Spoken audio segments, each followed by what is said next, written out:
All right, on to our last but not least senior thesis. You know, you might see many students, or hopefully not many, but some with their phones in between breaks scrolling. Will has something to say about that. Will's presentation is titled Social Media, Anathema to Truth, Goodness, and Beauty.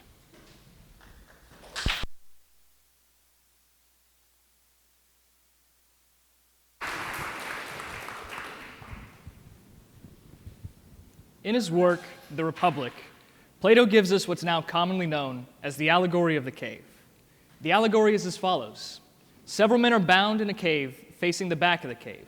Behind them is a fire, and objects are moved in front of the fire, casting shadows on the rear wall of the cave. The shadows are all those men have to see. One man escapes and finds his way out of the cave. He's initially blinded by the light of the sun, but once his eyes adjust, he's overjoyed, looking around in astonishment at the real world. He returns to the cave to tell his friends and free them from the cave. However, his friends are afraid and do not understand that the shadows before them are simply shadows, not the real world. Fearing their friend is mad, they kill him and remain in the cave. Plato's intent with this allegory was to explain the process of philosophical enlightenment and why men are afraid of it. The world outside the cave is the realm of philosophy, where the ideas underneath mundane objects may be found. And inside the cave is what he would call just normal, everyday life. The man who escapes the cave becomes enlightened. The men who remain trapped in the cave remain unenlightened. Unfortunately for us, men are no longer even in a cave, bound together. Every man is trapped alone in a hovel in the bowels of the earth, where the shadows cast by firelight have been replaced by the dim shades glimpsed in the illumination of a phone screen. Social media has become a mainstay of the American world. A majority of Americans either have or had a social media account. However, in recent years, social media's flaws have become apparent: addiction, anxiety, depression. In other words, research has been done into the mental health aspect of social media. However, these researches only scratch the surface. Social media by nature is anathema to truth, goodness, and beauty. Social media veils the truth, diverts the desire for good, and debases beauty. The world of social media is not true, it is not good, and it is not beautiful. But what are these three transcendentals? They are an essential part of a classical education. The foundation for the idea of the transcendentals is found in Aristotle's categories. The transcendentals are that which are common to all categories. According to Aristotle, they are unity, being, truth, and goodness. This original idea was then picked up by Christian philosopher Pseudo-Dionysius in De Divinis Nominibus. There, Pseudo-Dionysius unites pagan philosophy and Christian theology. He treats each of the transcendentals as names of God and adds another one: beauty. Thomas Aquinas in Summa Theologica treats with the idea of the transcendentals as well. He describes the transcendentals as common to all created things. The distinction is minor, but it is an important one. Anything common to all creation must, of course, come from the Creator. In other words, God is one, God is true, God is good, God is beautiful. Classical education is concerned with these latter three, as the first two depend entirely on God, and men do not interact with them daily much. As regards these latter three, though, men must be trained to see them. Men must be trained to like and dislike what he ought, and to give delighted praise to beauty. All this before he is of an age to reason, so that when reason at length comes to him, then bred as he has been, he will hold out his hands in welcome and recognize her because of the affinity he bears to her. That's the purpose of classical education: to see truth, goodness, and beauty, and through them, the glory of God. Now, social media is by no means an unknown thing, but I'll still touch on it briefly. The most common definition for social media in academic works is: social media is a group of internet-based applications that builds on the ideological and technological foundations of Web 2.0 and that allows for the exchange of user-generated content. Now, that's about as helpful as mud. For our purposes, think Facebook, Instagram, Snapchat, TikTok. With that said, unfortunately echoing Pilate, the question must be asked: what is truth? The question's both simple and complicated to answer. The simple answer is truth conforms the intellect to reality, and reality is simply what's real. Otherwise, we could never disagree, because we have to disagree according to a standard. If when each of us said New York, each merely means the town I'm imagining in my own head, how could one of us have truer ideas than the other? This standard is reality. Reality must then be objective, for if it was not, nothing could be said to be more or less true. Reality must also be a quality inherent to each object for it to be objective. Leaves are not green because they are perceived to be so. Leaves are green because leaves are green. Reality is real because reality is real. This is why Chesterton says, "Swords will be drawn to prove that leaves are green in summer." These statements are like identity functions in math, like 0 equals 0. It seems simple, but without it, equations could never be solved. It's the same here. If this is not accepted, no one can say anything worth saying. If it is rejected, all value is rejected. Thus, reality is what's real, and truth is conformity with reality. Truth, more so, is the object of the intellect, its proper end. Thus, the intellect is shaped to be equipped by truth. The way in which the intellect comes to truth is through knowledge, or knowing something. There's a distinction between knowledge of something and mere information about it. D.C. Schindler, in his book Love in the Postmodern Predicament, makes this clear as regards personal encounters. Now, clearly, there's a great deal of information one could report about this encounter: the time and place, the number of minutes or hours it lasted, details about who the person is and why the meeting might be considered significant, statements about the sort of things we thought or felt in response to the meeting, and so forth. However, we recognize immediately that the mass of information is not at all equivalent to the experience we had. The distinction can be quantified as a real human depth to an experience that a list of facts about it lacks. This matters because we're dealing with men here. Men can be wrong. Men can lie and be lied to. Men are the ones whose intellect needs to be conformed from what they want to what is true. Information can be a part of this, but information cannot do it on its own. Information is abstract and easy to transmit, easy to understand. Essential qualities in this age of information. But those very qualities are the exact reason why it can't bring someone to truth. Information is about an object and can be entirely removed from it. But the truth of an object almost is that object in some sense. Ice is cold, wet, and hard, but cold, wet, and hard is not ice. Ice is ice. There's another important quality of truth. It is precisely God's knowing of things that makes them to be. For men, however, it works in a similar but very different way.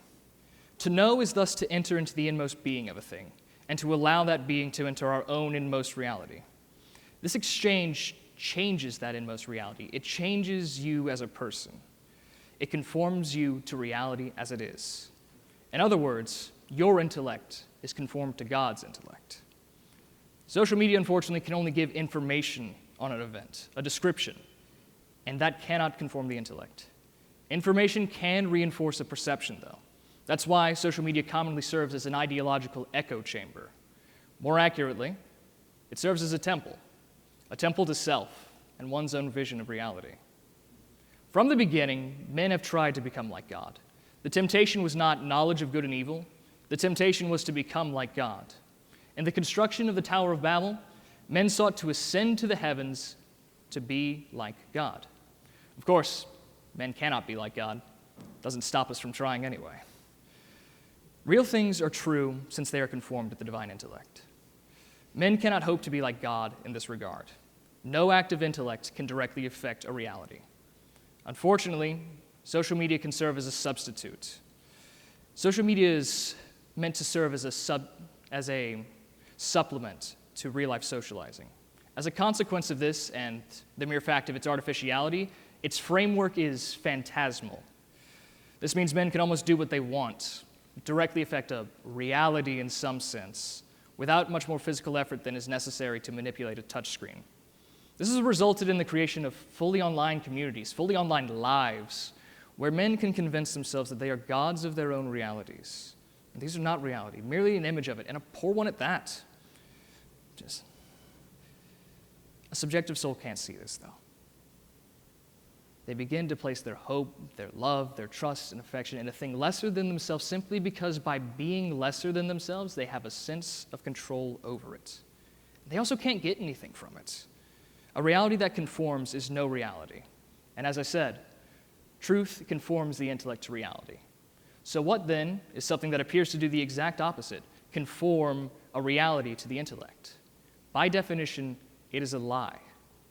And because of this, no meaningful exchange can occur between men unless they happen to accept that same lie. Otherwise, they can at most brush the surface of another man to affirm his reality and let the other man do the same to him. Men are meant to be united, though. That's part of the hope we have in Christ, unity with Christ and other Christians into one body. But this division of realities encourages the odd tribalism we've seen in recent years, the regression of politics from grounds of common humanity to grounds of common enemy. They cannot connect, so they attack. You can see it particularly in riots on college campuses. If you read through statements collected afterwards, they all evidence a curious idea, that disagreeable ideas are violence on their very person. This becomes less ridiculous when you realize to some degree it is true. They've come to rest in a falsehood and are justly scared of the real. They can't handle a real world and are thus justly terrified of a true God, gracious and merciful, abounding in steadfast love. They will suffer any pains, believe any lie, to hide from the very face of goodness. Daily, each says, better to reign in hell than serve in heaven. Now, as for goodness, goodness can most simply be explained through its relationship to man. Goodness is the object of the will, something that every man desires. Now, this does not mean that all objects of desire are good, but it does mean that any desire, however twisted, is still originally focused on attaining a good thing. In Mere Christianity, C.S. Lewis uses the example of cruelty to explain this. No one ever did a cruel action simply because cruelty is wrong, only because cruelty was pleasant or useful to him. Every immoral or bad action is simply a good thing pursued too much or in the wrong way. Of course, there's not a single natural desire that does not sometimes need to be suppressed. That's the function of the will, to choose between desires for the sake of what is truly good. Now, I should caveat that choose is not the most accurate word, as that implies the standard for good is internal. It is not, for God alone is good, and He made us for a good world, but this world has gone very wrong. Our very bodies and souls know this and long for that good world. The will specifically remembers good and is drawn back to it. We are born into this world longing for our true home. We look everywhere. Every face we see, every hand we hold, every bite we take, every dream we have is a question. Is this where I belong? Is this home? While it is factual to say that good is the object of the will, Kyle Worley phrases this in much more personal terms. Men are creatures born with homeless hearts. God made man a creature for himself, made in the image of God, as it were. He is the very juice the human machine is meant to run on, and it will not run for very long on anything else. We as creatures desire God. What then is to be made of something that seeks to satisfy every desire, including that one? Diabolical is perhaps the mildest term. Yet that is exactly what social media attempts to do. There's a vast quantity of videos, posts, etc. on the internet, and there must be some way to organize them. This manner of organization is generally personalization. Personalization describes the process by which information fed to a user is customized, or more accurately, personalized to that user. This has many benefits. Mainly, instead of wading through the vast swamp of posts on Facebook or videos on TikTok, whatever you want is given to you on a proverbial silver platter. A man interested in gardening will mostly get content on gardening. A man mostly interested in keeping up with his family and friends will mostly get content on his family and friends. This seems innocuous, but let me reframe the issue. A hungry man would have no use for pictures or images of food in his head. He needs food to satisfy. The proper object for the desire of hunger is food, not its image. Every desire has its proper object, and the ultimate end of every desire is God. As Augustine says, "Thou madest us for thyself, and our heart is restless until it rests in thee. Men attempt to use social media as the ultimate end of every desire. It's no surprise. It's what we've done from the beginning. Athanasius points out in On the Incarnation, from the beginning we have idolized things we can see and put them above things unseen. We scorn God at whose right hand are pleasures forevermore for the block of metal and glass that we can hold in our hands. The problem of social media satisfaction is twofold. It seeks to satisfy every desire, and it seeks for there to be no break in that satisfaction. Every man is born desperately longing for his home, the home God gave him that we attempted to burn down. Desire will find no final satisfaction in this world. God is man's only true satisfaction. Indeed, if we consider the unblushing promises of reward and the staggering nature of the rewards promised in the Gospels, it would seem our Lord finds our desires not too strong, but too weak. We are half-hearted creatures, fooling about with drink and sex and ambition when infinite joy is offered us. Like an ignorant child who wants to go on making mud pies in a slum because he cannot imagine what is meant by the offer of a holiday at the sea. We are far too easily pleased. Social media attempts to give men an image, a poor imitation of that final good. What it provides can never satisfy, though, which is why the stream of content must never cease. For the lights must never go out, the music must always play.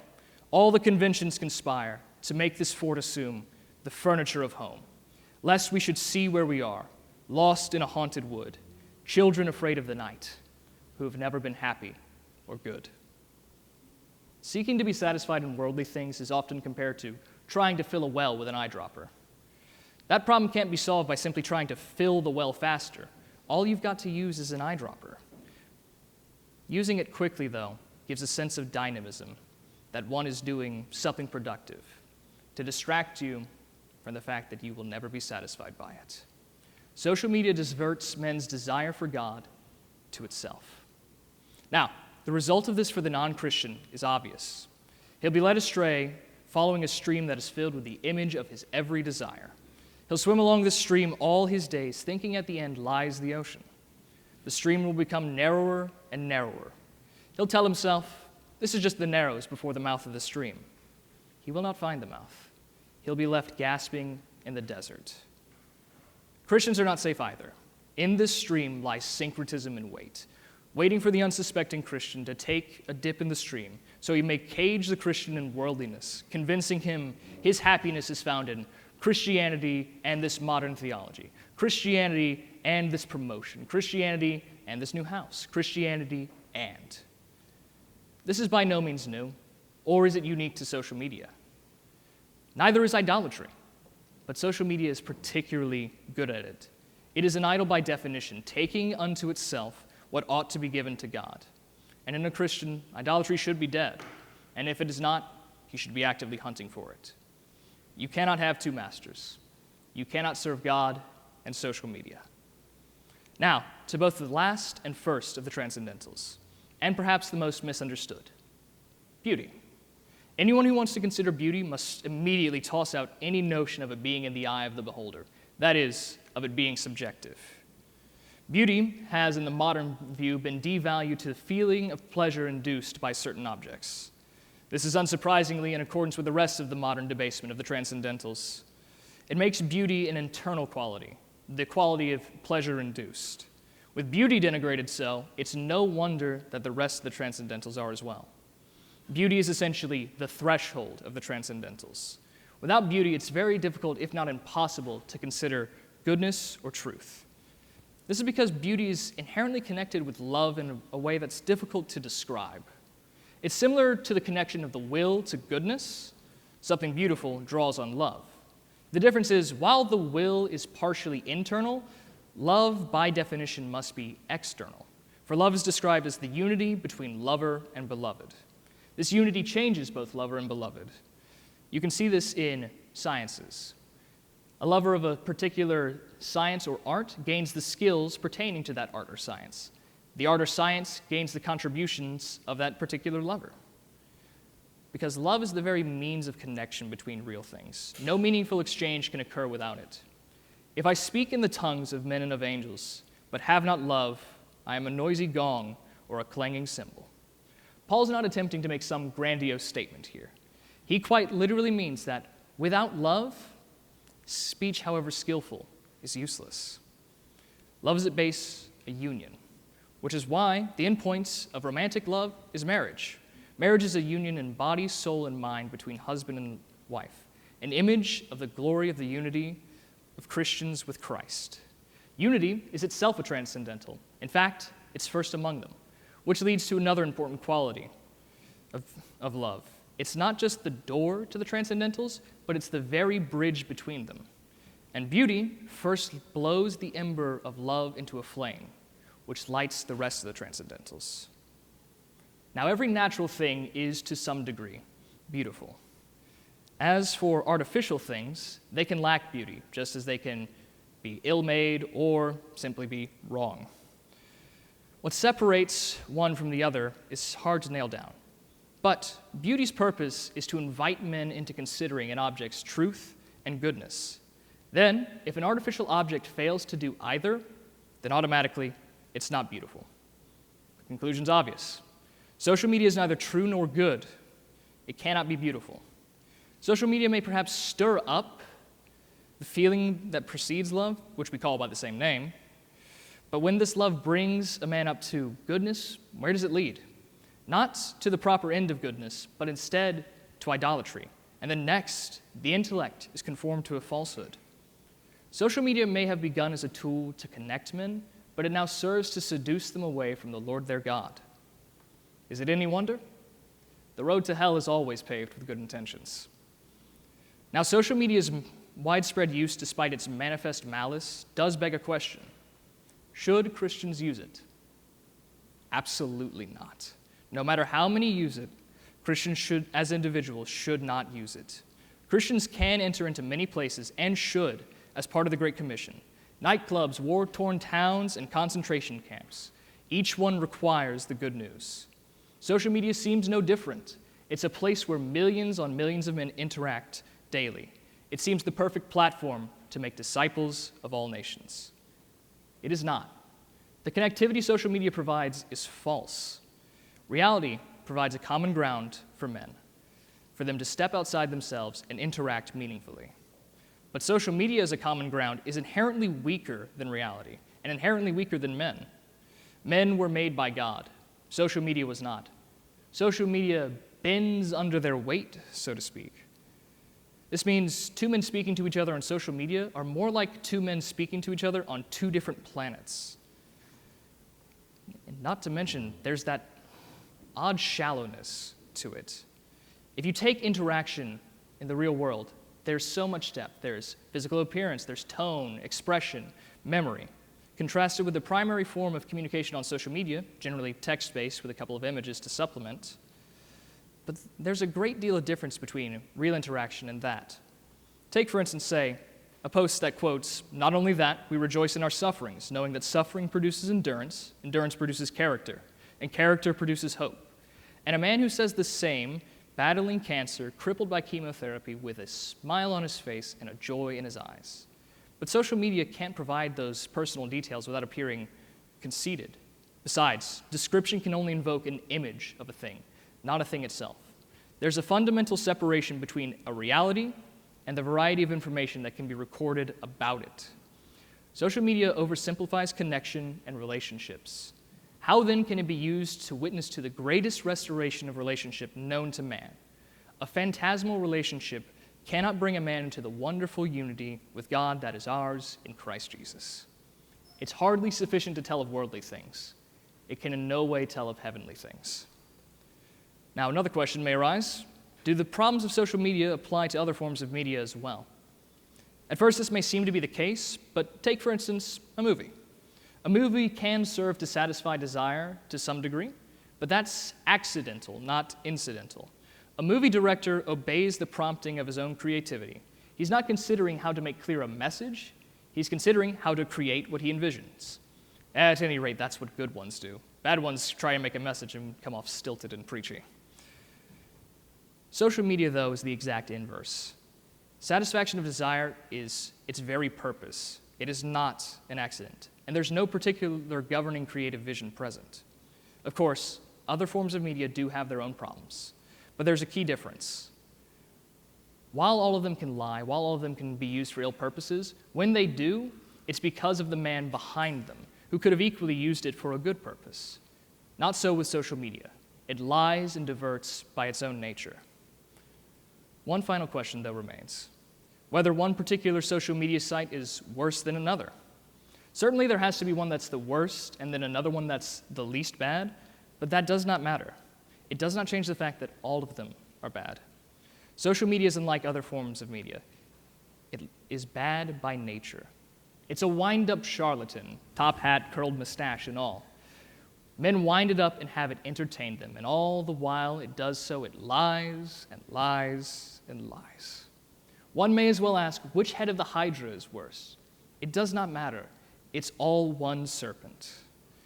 In any guise it may take, social media is vile, preying on man's desire for God and desire to make himself God at the same time.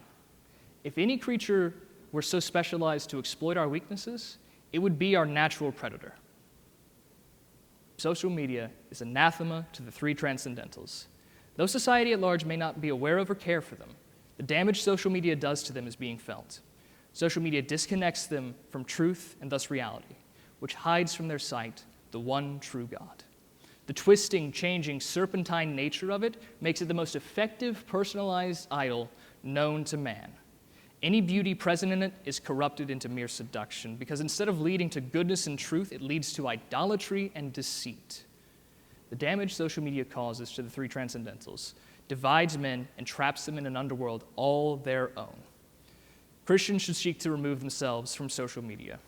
It is unlike other objects which only become idols at a certain point.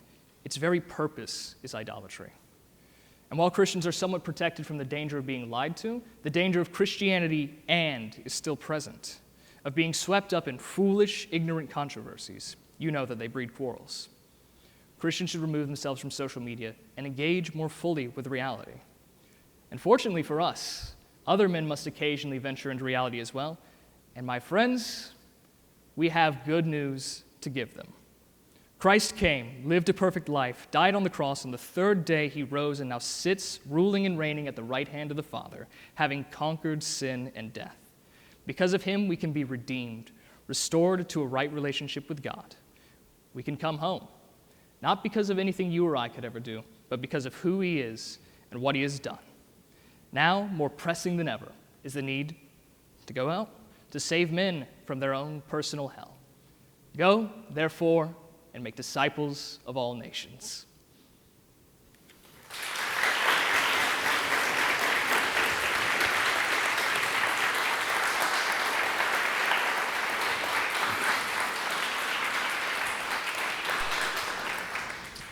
Thank you, Will. We are now going to move to a time of questions. So we've got a few students who will walk around the room with the microphone. We do have questions in the balcony that can be repeated through Will's mic. He'll repeat them for you. We're recording, so we'd love to just get everything in the mic. First question. Mr. Johns. Thank you, Will. I have a couple questions. The first is, could you bring some specificity to your claim when you're talking about social media eclipsing truth by creating an echo chamber that suits the user's, preconceived beliefs, things like that? Can you explain how that happens, like by what mechanism that actually happens, and is it by design of the platform, or is it just a result of the user curating that for themselves? Yeah, that was originally in the paper. I unfortunately had to cut it for speech. The main mechanism for that is generally user engagement, which, if I can recall the definition Google gives for it on their own terms of service off the top of my head, it's the amount of time someone spends with an app or web page in the foreground, measures the amount of time that they're spending on that site. The entire business model of social media applications is based around user engagement because their business is advertising. They're collecting your personal data to target you with advertising, and also they're giving you ads at the same time. And so Generally, personalization algorithms are made in such a way to increase user engagement. And so anything you may find disagreeable, anything that may remind you, oh, hey, I should go, I don't know, go outside, touch grass, or maybe cook a bit of dinner. Anything like that, it will not recommend you because that decreases the amount of time you spend on it. And so in the same way, it avoids presenting you with disagreeable ideas because that'll get you off of it. You'll find something that challenges you and you'll think about it. You'll get off of social media. You'll change as a person. It doesn't want that though. Social media algorithms do not want that. They want you on there for as much time as possible. Thank you. Thank you. I have one Pleasure. more question, if that's all right. Can you also clarify your claim about social media as nothing but an idol? I'm thinking of any number of things in our lives, food, work, relationships, all of these things have the potential to be idols. Indeed. We idolize them. And yet we don't seek to cut them out of our lives entirely, but we seek to reorder ourselves. How is social media different? Does the solution to it lie in ourselves to reorder our desires and our priorities? Why do you see it as inherently sort of unredeemable? Any natural desire becomes an idol when it seeks to go above God.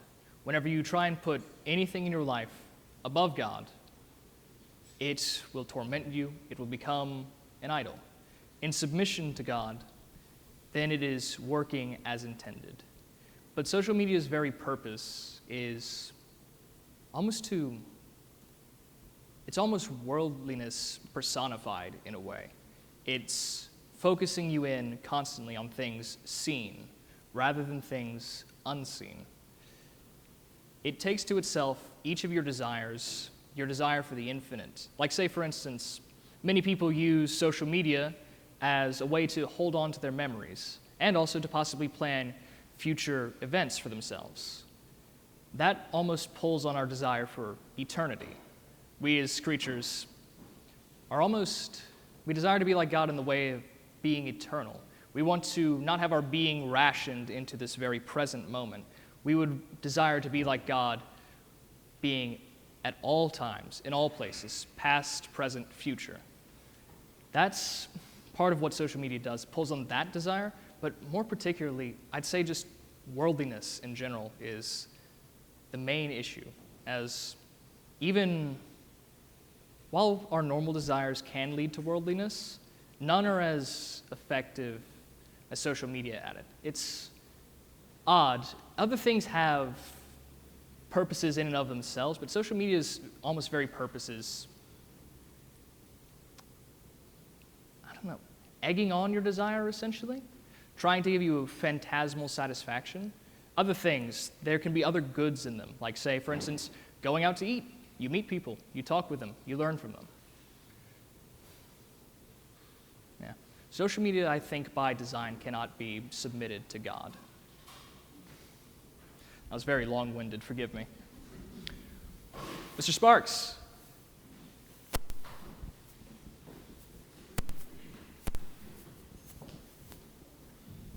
Thank you, Will. So this may be in reference sort of to what you just said in response. So you mentioned that social media gives us a focus on things seen rather than things unseen. And also to clarify, I think you mentioned that phantasms is what you called the things which social media provides the user, and phantasms are unable to communicate reality. Yep. I'm trying to filter this through my mind. It seems to be that the only way that reality can be communicated is through images, right? Like the classical understanding of phantasm is a likeness of a particular thing in the mind of someone who beholds an object, right? So could you just clarify the relationship between things seen and things unseen and how we come to knowledge of them? I'm kind of dancing around it here, but I'm hoping you can solve it. Particularly for the knowledge of the main unseen thing that we must come to terms with. God, we have his word written by him. That, fortunately, is things seen.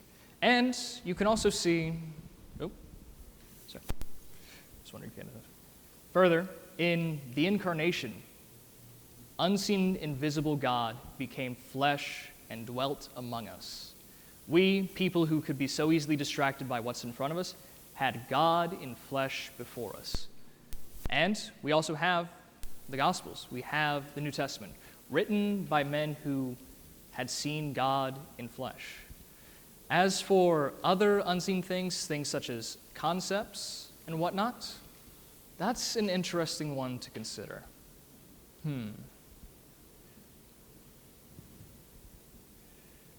I'd say there are some things that are man-made concepts and things that are not man-made concepts. For instance, the transcendentals. Unseen things technically, and yet they weren't made by us. We couldn't have made them in a different way, like we could have maybe decided instead of driving on the right side of the road, driving on the left. It's not a mere convention, but it's an acknowledgement of a reality that's there. I think there, like Aristotle did for his categories, he identified the transcendentals by first studying all things that exist. And so we can see commonalities, a common design, a master's hand on everything in that regard.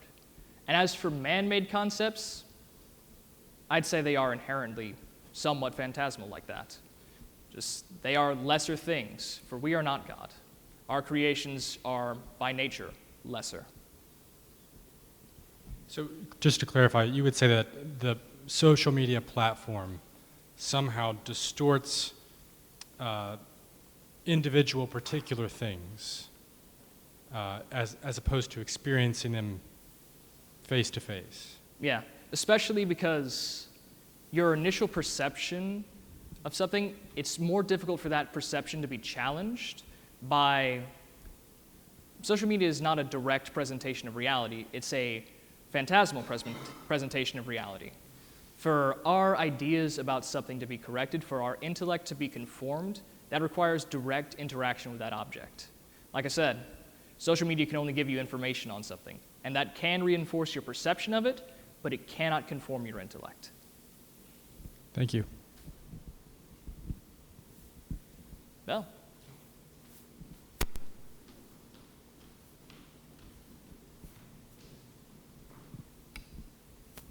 Will, earlier in your speech, you specified that Christians as individuals should not have social media accounts. What is your opinion on church social media accounts, things like live streams or different things like that? I should say a lot of my issues with social media would not apply to either churches as organizations or businesses as organizations. The damage is individual. I think social media... I will not deny that social media has some good to it, but the whole thrust of this argument has been that, at least for the individual, that pleasure is not worth the poison. I don't think that applies for organizations, though, as it can be a very effective tool for getting news and information out, and also has the caveat of, at least for businesses, we all know to some degree or another that an advertisement is a lie, which shields us from thinking that what is said there is actually real. But it does give us some helpful information. Not knowledge, but helpful information. Dr. Wilson? Great job, Will. Pleasure. Are there any studies out there of the correlation between the use of social media and suicide? Yes. I'd recommend a particular book. It was quite popular last year, The Anxious Generation by Jonathan Haidt. Covers that in great detail and covers the massive spike in suicides among young people, just people who've grown up in this anxious generation. Carly Sue. Is there a certain generation of people who are more or less affected by social media and the use of it? Particularly those who have grown up with it. As I mentioned, Anxious Generation covers essentially around the advent of the smartphone and also social media apps on smartphones. As you grew up with it, became more used to it, became used to it as a fact of life, people who have grown up like that are definitely more susceptible because they're more used to its usage. Their perceptions from their very birth has been shaped by this, I don't even know what to call it anymore. I don't know, I'm just going to go vile thing. Mr. Burt.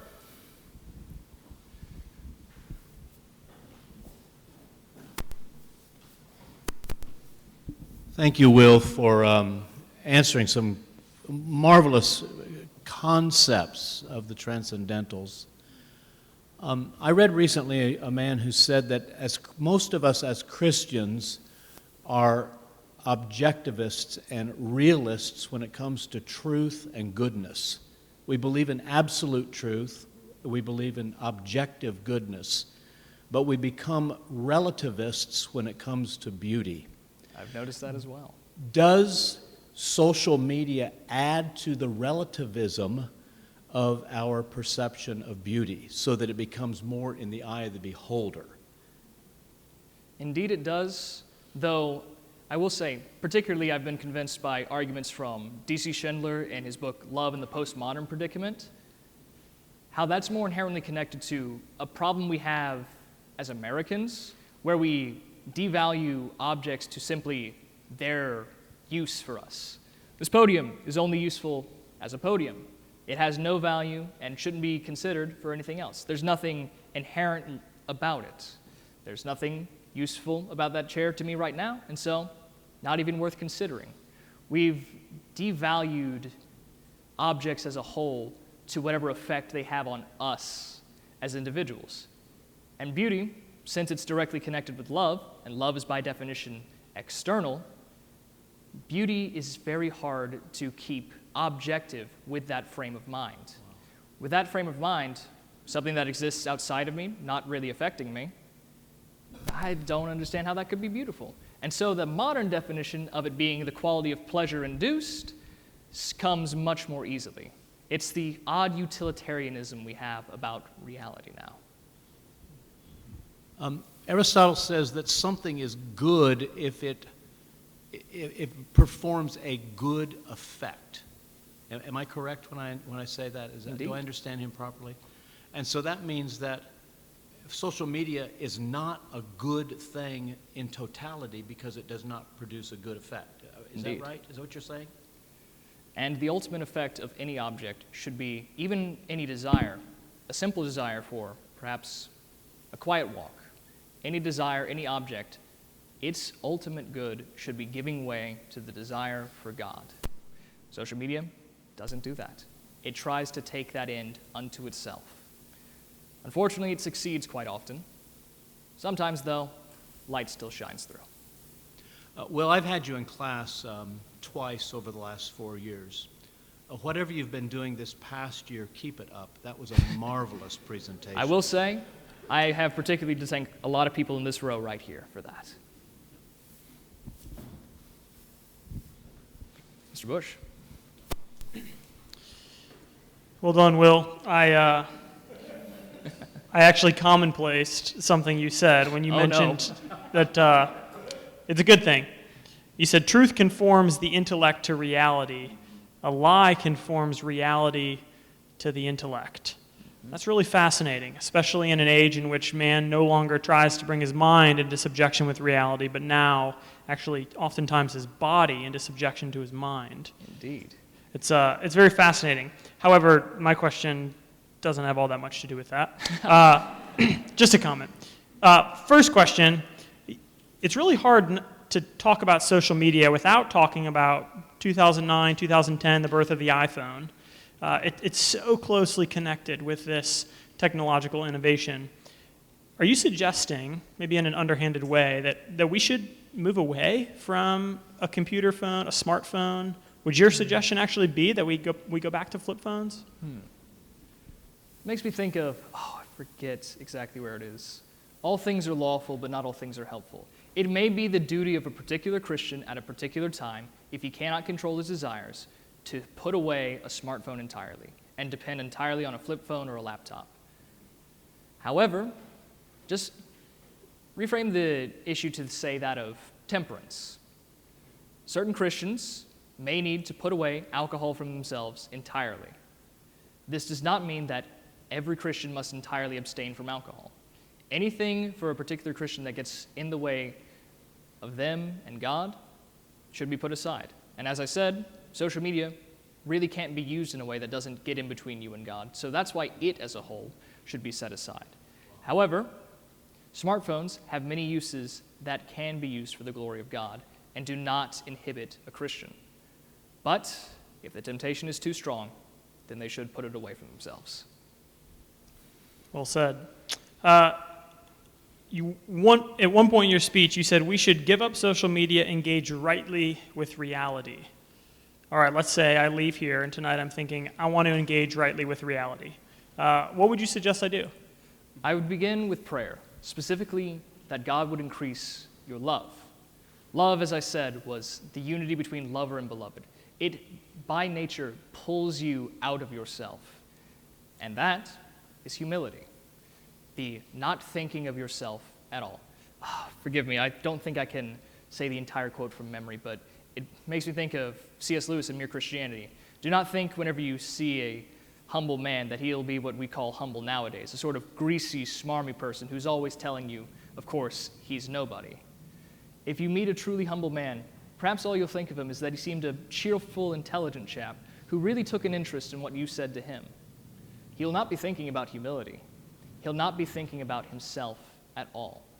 And so, simply, I don't know, for me, I must, of course, go to my own person as I'm the only person I know fully. For me personally, I begin every day praying, God, get my eyes off myself and onto you and your people. Grant me love to step outside myself and speak to you and your people. A good man speaking well. Well done, Will. Mr. Oriana.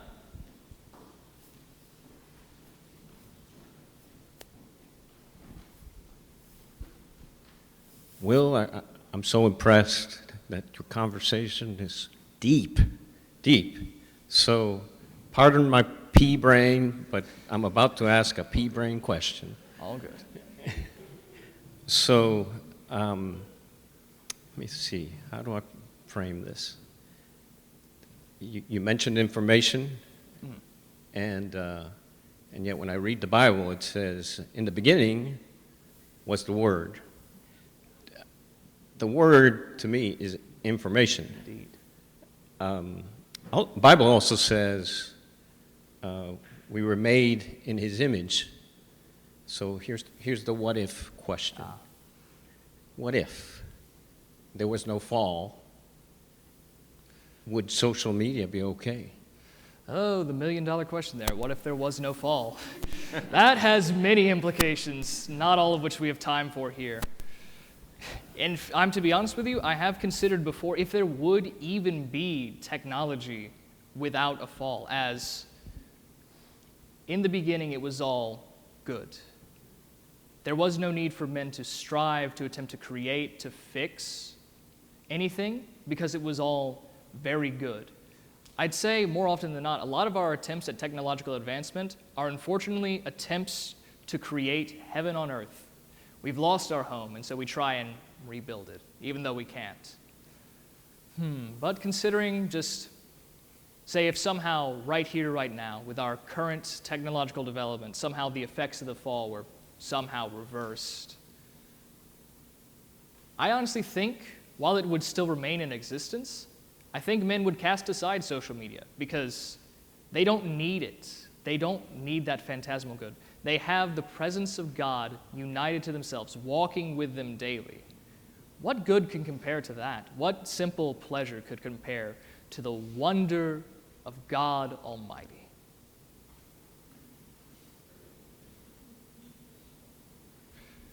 Pastor Ethan.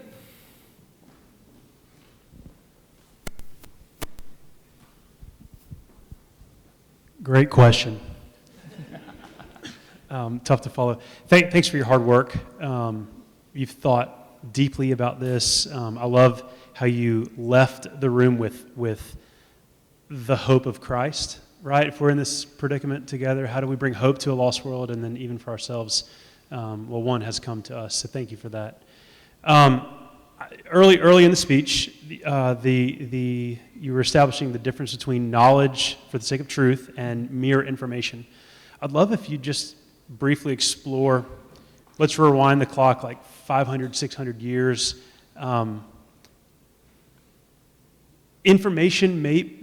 Gathering information for the sake of building knowledge categories was probably helpful at one point. Did that come up in your study, your research, and your thoughts? Just 500 years ago, with any sort of advancement in very simple technology, would that have been seen in that day as this kind of tantalizing information, but it's not knowledge for the sake of truth? What do you think about that? I'd say, particularly in that time period, books were primarily the source of information, and while it is similar to the issue of, you can't directly be changed by that, the best way I can think of it is books as a whole serve as a map. Take each of our personal experiences as going down to Tybee and looking at the ocean before us. That is our direct knowledge of, say, the Atlantic Ocean. But if we wanted to go across that ocean, we'd have to, unfortunately, turn from that real thing in front of us to technically a less real thing, a map. But while that map is lesser, it's built on the experiences, the real experiences of all the people who've gone there before us. And so, essentially, what that would do would serve to prime us for direct interaction with whatever parts of the ocean we'd go across. We'd know the dangers to some degree, and we'd know them more fully as we go past them. We'd know where we need to go, but we would know it more fully as we come to it. It makes me think of, I think it's near the end of Mere Christianity, where Lewis is talking about, was an RAF pilot who didn't want to believe in the Christian doctrines because he had claimed to have felt God out in the desert. But Lewis says, you can go a little ways on that, but you have to turn to the map, the experiences of others, to keep going on further. Does that answer your question, or? Yeah, in terms of, yes. Yeah. Mr. John.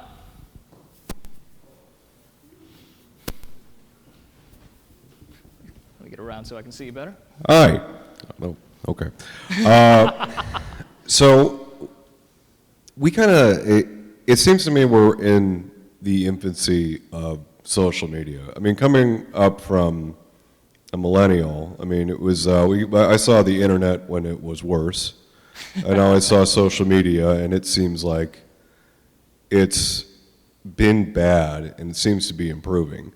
Do you see a future point where you can be a follower of Christ and engaging, where the benefits may outweigh, or do you think that, I mean, it's just kind of an interesting thing, because as these, you understand the question, as every philosopher has always said, the last form of communication is starkly evil, starting with, I think it was like Aristotle or Plato said that the written word was the battleground of the soul. And now social media seems to be the next one up. So what do you think? I'd say, for one, social media is less of a medium of information exchange than it almost is, honestly, a bit hard to quantify. As I said, its primary purpose is satisfaction of some desire. Not satisfaction of a desire for knowledge always, but a satisfaction of any desire. For the advancement of medium of information exchange, I'd say that is more as a whole the internet. And as for considering future things, let me go ahead and get out my crystal ball real quick. I cannot say anything for certain of the future. However, the only way that social media could somehow be good in future is if, I think almost, it has to abandon that quality of trying to satisfy desires like that. Only then could it submit to God properly. But even still, the phantasmal nature of it would mean that the problem of phantasmal relationships would still apply. And like I said, it can We all know, I'd say, to some degree, how stuff can be misinterpreted or misunderstood on the internet because there's lacking context there. And I think that will still severely inhibit any effort to use it to witness to the glory of God.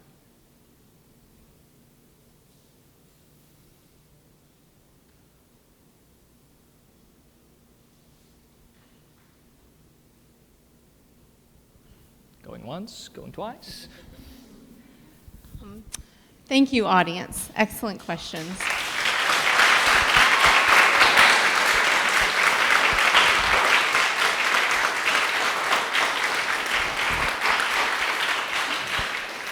This timing is good. I was going to cut off the question time by just a minute or two because Will has actually asked if he could have permission to say one or two more things. I've read his transcript. It's very short.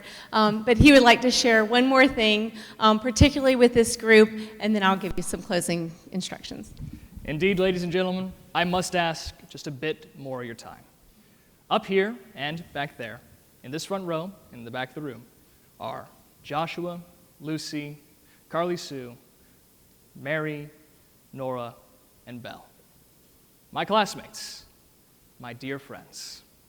Today, in essence, marks the end of our education here at Veritas, beginning with simple reading and writing in grammar school, reasoning and arguing in logic school, and speaking well in rhetoric school. But more important than those facets of classical education was our Christian education. Early in my speech, I contrived a way to fit in one of my favorite verses, Romans 5, 3-4. Not only that, but we rejoice in our sufferings, knowing that suffering produces endurance, and endurance produces character, and character produces hope. I've often thought about these verses as regards our education here, especially in these last few months. There are many parts of our education here that are Christian, but without the tests we have endured, they would be worthless. In every trial we undertook, God was with us, whether helping us by the academic or spiritual counsel of our teachers, the fellowship we all share, or in the quiet of morning as we cast our cares before Him in prayer. These young women and that young man have been here before you and in this school for about 14 years. I've had the singular honor of being with them for 12 of those years. In that time, I've seen them grow in wisdom and stature, in favor with God and man. Daily picking up their crosses, following Him.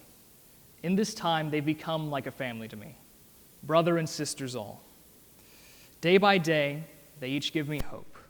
In each of them is incredible skill, determination, sharpened by the education we've been given. All that skill is subordinate, though, to the incredible love they each have for God and for their neighbor. I say with confidence that the good work that the Lord began in them, He will surely bring to completion. I'm beyond excited to see what God has in store for them. And now briefly to you, my friends. What is there to say? I tell you that you should submit your life to follow Christ, but I know you've already done that. To go wherever He calls you to go, but I know you've already done that.